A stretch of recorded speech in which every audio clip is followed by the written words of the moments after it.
welcome to Headbanger's Kitchen. We've got a great show for you guys today. We've got Karnivool all the way from Australia coming today, and because they're here, I'm cooking up some Indian food. So I'm going to be making my interpretation of a South Indian stew and some delicious appams to go with that. And I got to tell you, I have not been sleeping for the last 7 days trying to make appams. But you know what? It's not that hard. If I can do it, so can you. To make our Chicken Karni Stew, we're going to need 500 grams of chicken, 2 large potatoes chopped up, 2 large onions chopped up, some salt and pepper, some ginger garlic paste, 2 to 3 carrots chopped, 1 cup of coconut milk, some oil, half a cup of water, bay leaf or tej patta, cinnamon sticks, cloves, coriander, curry leaves and a green chilli. Today we're going to be making our Chicken Karni Stew in the pressure cooker, and we're going to start by heating some oil. So pour in your oil and let it get nice and hot. About 2 tablespoons of oil will do. In this we're going to add our dry spices, that's the cloves, some cinnamon, a bay leaf or a tej patta as they call it in India. And you're just going to fry these off. And if you like it spicy, you can throw in 1 full green chilli. And because I don't like it too spicy, I'm not going to chop up the chilli, but I'm going to throw it in whole just for the flavor. But if you like it spicy, go ahead, chop it up, throw it in there, and add more than 1 chilli if you like. And you can smell the lovely aroma of the cinnamon. Smells divine. We're going to add about 2 spoons of ginger garlic paste.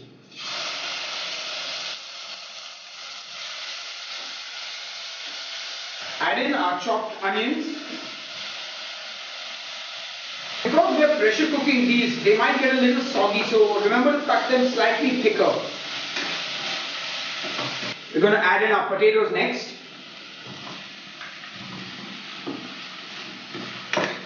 Now something to remember is, if you cook this stew the first time and the potatoes are still slightly crunchy, next time make sure you boil them a bit beforehand, because potatoes take a little longer to cook than everything else. Next we add in our carrots. And last but not least, the chicken.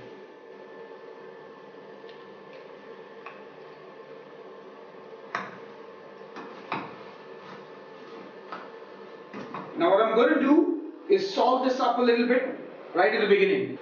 Put a generous helping of salt. So now we're going to add half a cup of water to this and cook it till the first whistle blows.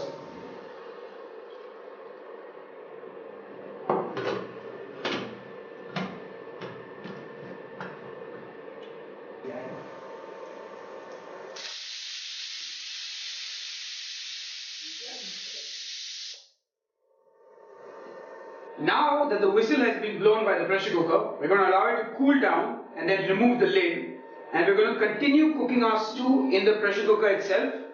What we're going to do is, we're going to add a cup of coconut milk to it, as well as some coriander and some curry leaves, and maybe some pepper and salt to season it with, and then just stir it around and let it cook for a while more.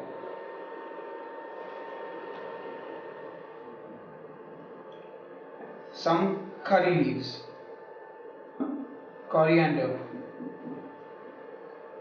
black pepper.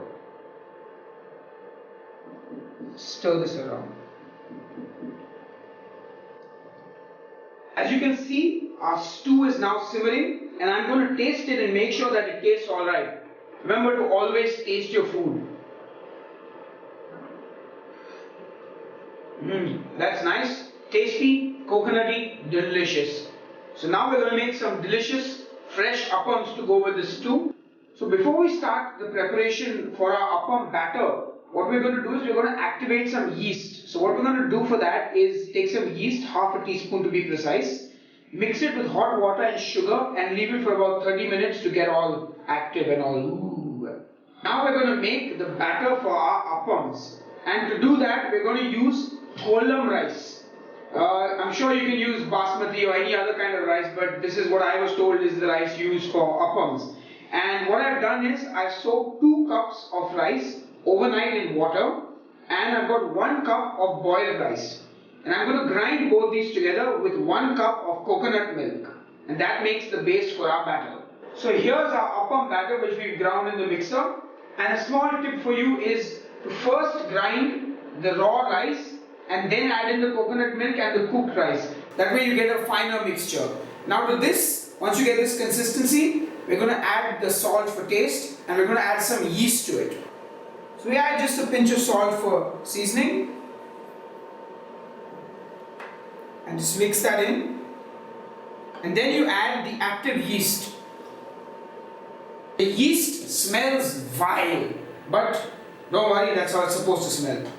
So once you've mixed it in, you're going to let the batter sit for about at least 6 to 8 hours to ferment, and it will rise a bit, and then you're ready to make those delicious appams. And if you have a look at our batter, it's nice and airy and just right. Now we're going to turn on that gas and make those appams. Okay, so to make these appams, we're going to be using a special utensil called an appachati. And it's basically like a wok almost. So you need to get yourselves one of these to make a good appam, because it needs to sort of be curved. So we're going to take a spoon of our batter and pour it into our appachati. And immediately you must roll it around. Then we cover it and let it cook for a minute or so. And you get a lovely, fluffy, delicious appam from the appachati. And there we have it. The appam is ready.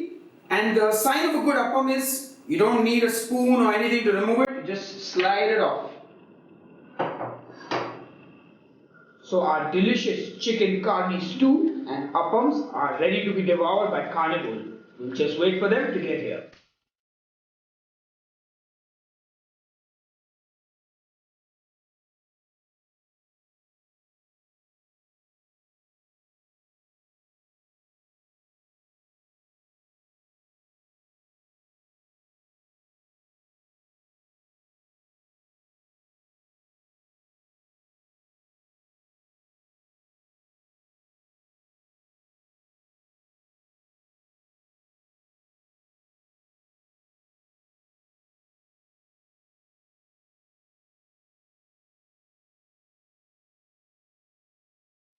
Welcome back to Headbanger's Kitchen, and my guests today are from down under, the land of kangaroos, koala bears and Karnivool.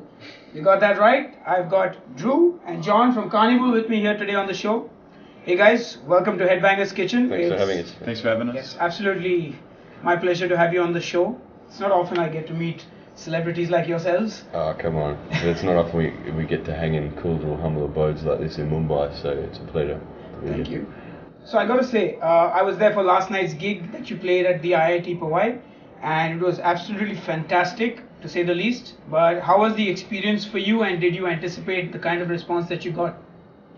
No, it was amazing. Yeah. It was an absolute trip, actually. Like, this whole trip has been a trip. And last It's been night a trip squared. Yeah, last night just topped it off. It was incredible, and yeah, we didn't really expect that kind of reaction and support. I mean, we got a bit of an inkling, but the excitement sort of boiling on, we're getting messages on Facebook and the internet, but it came to fruition in a explosion of confetti last night. And it was single-handedly probably the most interesting, and just in terms of the gig, our expectations were blown away. It was magnificent, and it's been a pretty humbling experience, actually. And it probably hasn't completely sunk in, but it's our first trip to India, so we're like, whoa, bang, whoa. Awesome. So you guys have been in India for a couple of days now. Yeah. What you been doing? Well, we've been trying a lot of food, especially because it's been something we really wanted to do when we got over here. Obviously, there's Indian food in Australia, but it's nothing like it. Yeah, we already knew that it wasn't going to be proper Indian food, so just to try some something authentic was like on the top of our list. So we've been trying that, and Just seeing some sights. getting out in the traffic and understanding your crazy traffic system here. And that's actually, we were saying in the car, it's redefined our sense of order. Like Because it there is somehow order. seems to all work. We don't understand how, but it does. Well, we've and sort of been getting a little bit of an understanding about, the basic laws that people, it's just a different way of driving. But I mean, it's more about the use of the horn as well. Like, that actually has a meaning over here. We communicate with the horn. So the only time you use a horn in Australia is when you want to go. Yeah. Alright, so you mentioned food on your list of things to do when you came to India. Yeah. What's the best thing you've eaten so far? Definitely the dosa. The dosa. Yeah, because it's breakfast? for breakfast. I had one today. I had one yesterday as well. Just a little coconut chutney. Yeah, coconut It chutney. was, It's amazing. Probably the my best dish was, I can't remember what it's called. It was a chicken, a merg dish, but it had Butter chicken? no, yeah, it it was with an omelette. it had an and omelette on yeah. top, and then it was kind of wrapped up in an omelette, and it was what's Chicken it? farcha? Maybe. Oh, we could do that all night. Yeah, it was Figuring out what dish it was. pretty But mind blowing. Lots of complex flavors and have you ever eaten a kangaroo? Yeah, I love yeah, kangaroo. Yeah. kangaroo is good eating. Yeah. Yeah, not So- the whole thing, but just like cuts. Now let's talk about Karnivool. There's a story behind the name. What's the story? That there is no story. Well, there's a story that we're not really sure of, to be honest, because The name Karnivool really dates back to even before I was in the band, which is pre-1998. So one of the original members, it was Ian Kenny and two of his friends from high school used to just sort of jam Nirvana and Carcass songs and that sort of really interesting. Yeah, quite contrasting. Yeah, quite a Yeah. contrast, but so the name was just sort of thrown around back around 95 and we have no idea, but we'd like to have a good story for it. Maybe we should come up with one, but it's Well, it's there's just one on a- your Wikipedia page. It says you guys used to act like clowns, a therefore. bunch of clowns. Yeah, Carnival. we'll roll with that because we are. So Okay, so we got the real story now. I also got to ask, you guys have been around since about 97 and you have only released 2 albums. Is there any particular reason for that? Or? I think it's just the way that we tend to work is we've tried different things to change the process and the amount of time it takes us to write a record, but it doesn't seem to change. We spend more time with Sound Awake just trying to see if we could spend more time and get things happening quicker, and there's a certain amount of digestion time that it takes with each song for us to sort of understand what we want it to be. the songs sort of gestate, and we're not exactly prolific, but the songs have a way of I don't know, gestating, and we sort of we work on a song for a while and then we leave it and then we work on something else, and you get perspective, as time goes on. You start to understand what the song is wanting to do, and you just got to sort of roll with it, but can't rush anything, but we would like to. I think when as we continue our careers together in this band, we will find ways to maybe get more efficient at that. But it's something that really mystifies us as well. We don't understand the process, and a lot of the time it's us trying to understand it, or I don't know. It's a really confusing kind of thing, Still uncharted territory for us. Yeah, well, because the last 2 albums, there was about 4 years, I think, in between. Timata was in 2005 and Sound Awake was 2009. Yeah. So, when can Karnivool fans probably expect the next record? We're probably next year sometime. Not saying when. It could be. Fingers crossed for the end of next year. Fingers crossed for that. That's what we're hoping. Best case scenario. Yeah. Have you finished writing the material for it though? No, we're definitely More than nipple deep, shoulder deep. we're definitely past the halfway point. We start to see the light at the end. It's a glowing light. Not that analogy really sort of paints a picture of the pain that we actually go through, but it's a discovery. Yeah. And you guys have a new song that's shown up on YouTube, The Refusal, and a lot of the comments seem to be using the word djent very freely and throwing it around. What's your take on that? I hate that word. hate it. Yeah, I don't know. I know what music constitutes djent, and I don't think. Oh well, I put it this way. I think it's a really funny word, but people trying to like label things and put it in a box and just I don't know. Basically, I think Always going to happen. Yeah, I think the reason that we wrote that song is because there was a lot of stuff on Sound Awake that was very open and atmospheric, and and I think as a band we just wanted to write something with a bit of kick in it, and that's why we weren't. I mean, to be honest, I only really heard about the word djent when I first came here. Like, I wasn't really up to speed with it. Yeah. And I had it explained to me, and well, I think it's it's almost like the next crop of bands that are influenced by Meshuggah. That's what it appears to be. Like your peripheries and your textures and your bands like that get thrown in the djent category, and it's like, I don't know. There's still, every band is completely different and sovereign in their own way, so it's, but it's always going to be one of those things. People want to label things and put it in a box, so it's inevitable, really.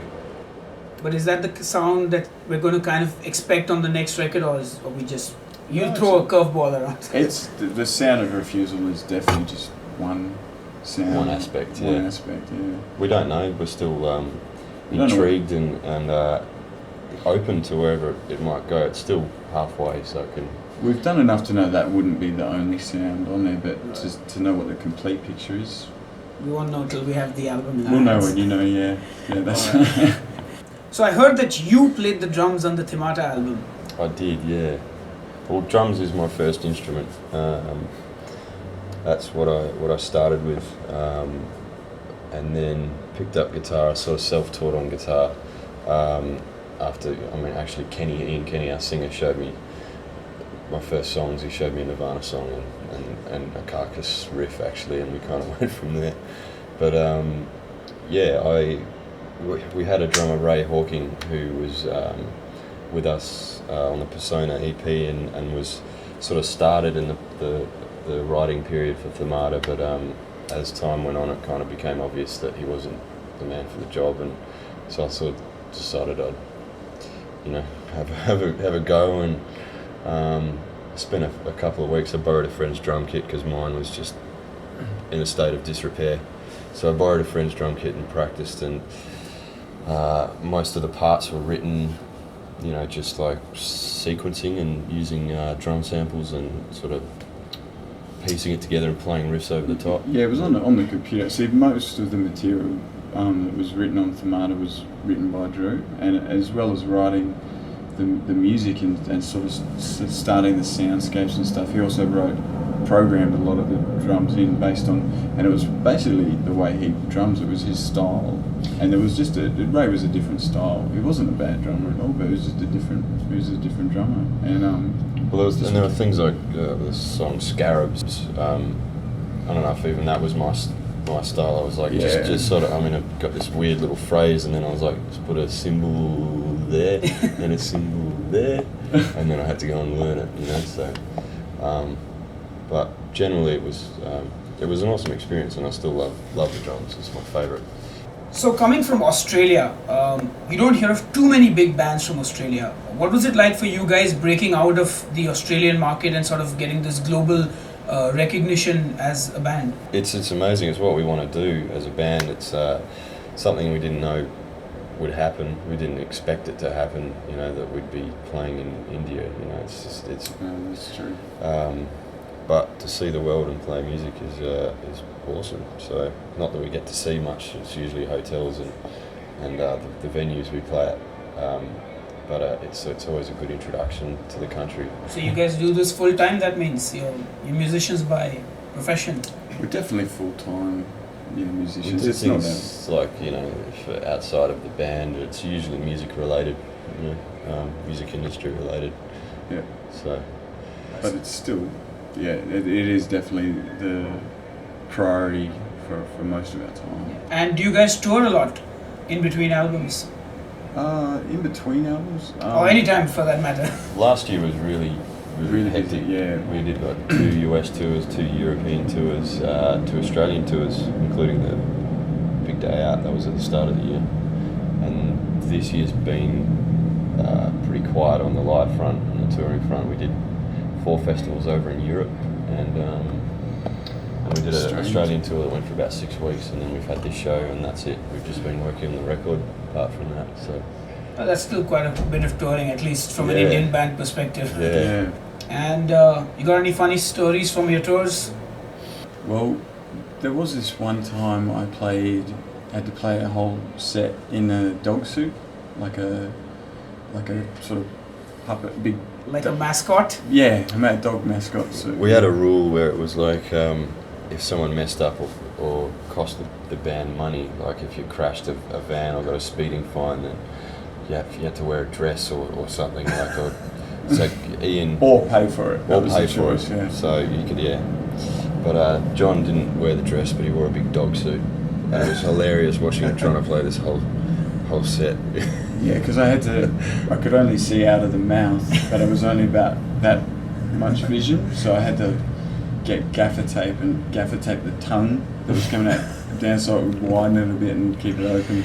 And I was playing like that the whole time because I don't really see that much of my fretboard at any one time, and it was really hot too, like 38 degrees centigrade, and in a humid part of sort of as you're going up Carnarvon, yeah. So Good times, John. Good times. played the whole set in the dog suit with the head on. Took the head off for the encore though because it was pretty hot by that point.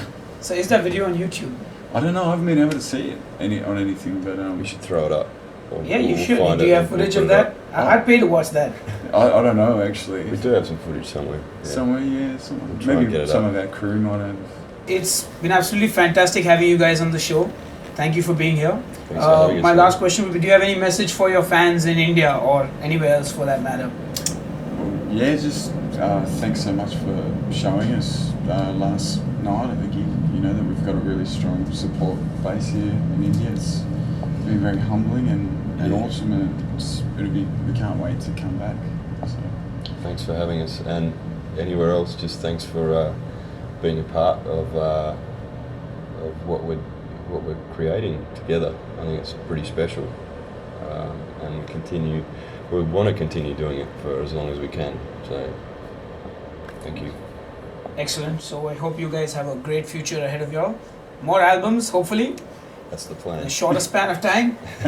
And on that note, are you guys ready to taste the food that I've made for you? Yeah, absolutely. Absolutely, bring it on. We've got the Chicken Karni Stew and the Appam. Pardon the pun. Great. So let's get that food now. Okay, guys. So here it is, the Chicken Karni Stew and the Appams. Please It's dig in. amazing. Thank you. So how do we? Well, you can break it off and dip it in, or eat it with a spoon. But you got to dip that in the curry. In the stew. It's a generic Indian. Call everything curry. All right. So Yeah. we just. Yeah. And if you want to pick up the pieces, you can grab onto it with your. Oh, okay. Oh, you're learning well. It's natural for you, John.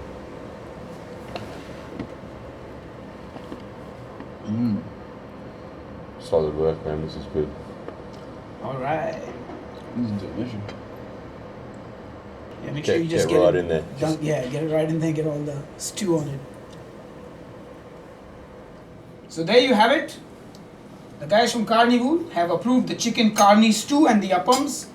We'll see you on the next episode of Headbanger's Kitchen.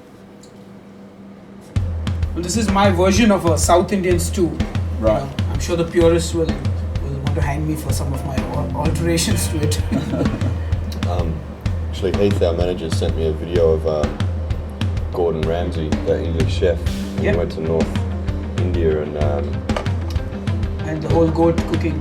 Oh no, I haven't heard of that. But you ant tell chutney. me, yeah, this ant chutney where this Oh, in South India, yeah. guy climbed to the top of the South India, is it? Yeah, South India. Climbs to the top of the tree and shakes off the ant's nest, and then they grind up the ants and the The lava. lava, yeah.